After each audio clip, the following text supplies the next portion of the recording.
honest about what they are trying to achieve, because they certainly haven't been in this process. Mr. Speaker. I call the Honourable Minister Kate Wilkinson. Mr. Speaker, as one of the speakers in this House who actually comes from Canterbury and comes from Christchurch, it's really interesting to see those who can't even pronounce the names of the schools, let alone know what it's like to live through earthquakes, to actually try and make some comment of any worth in this House. Mr. Speaker, it would be a great thing if actually the education of our kids and our grandkids could be put above politics. But what happens now in Christchurch is it's not. We get accused of some sort of breach of the embargo. Mr. Speaker, it was not the government that breached the embargo. It was not the government that breached the embargo. We were not responsible for that breach of the embargo. Yes, it was unfortunate. But if we put it in perspective, Mr. Speaker, we have lost 4,500 learners in Canterbury, in Waimakariri, Christchurch and so on. 4,500 learners have gone somewhere else. And if the other side believe that the loss of 4,500 learners means that it's just business as usual, then there's no wonder that they're still on those opposition benches, Mr. Speaker.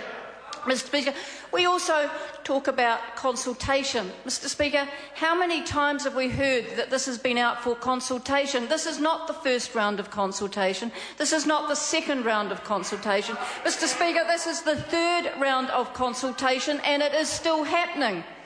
Now, having said that, Mr. Speaker, there is still, even after all these months in Christchurch, there is an underlying fragility about the people of Canterbury, about the people of Christchurch, Waimakariri and so on. They are still challenging times. Change is difficult, and we acknowledge that.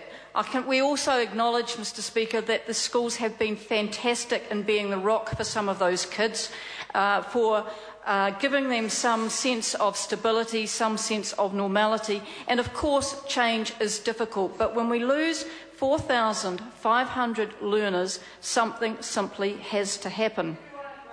Mr. Speaker, I would like to actually mention some welcome news from the announcement, because in Waimakariri we have been waiting for a long time for the announcement that we would get a new school.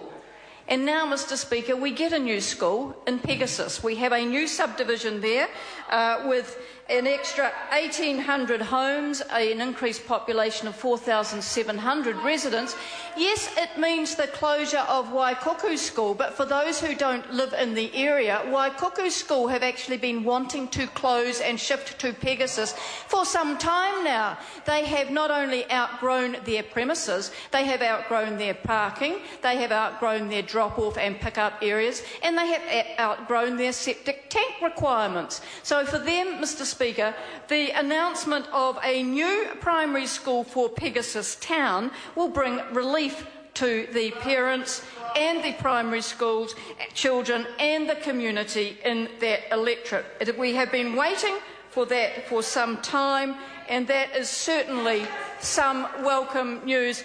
Mr. Speaker, I just want to make one mention, and it might be a wee bit off topic, is private schools in our area have also been impacted. Yet Labour hate private schools. The only thing I can think of is why they hate private schools is because private schools gave them Michael Cullen. But, Mr. Speaker, private schools have been damaged and impacted by the earthquake. My own school has no chapel, no dining room, no science block, no arts block, no swimming pool. They have been in marquees since the earthquake. Do they complain? No, Mr. Speaker. Do they get criticised by the opposition? Yes, Mr. Speaker. Private schools also provide fantastic education for our schools in Christchurch. Mr. Speaker, it would be wonderful if this could be seen as an opportunity to have world-leading education system in Canterbury. Not guinea pigs, actually improvement to have a world-leading education system in Canterbury, Waimakariri, Selwyn and Christchurch, and not just as an opportunity for that side of the House to use their union mates to incite protest and rallies. Our kids are better than that. Our kids deserve better than that. Education is above politics, Mr Speaker. It's above politics, and so it should be. Speaker. I call the Honourable Minister Amy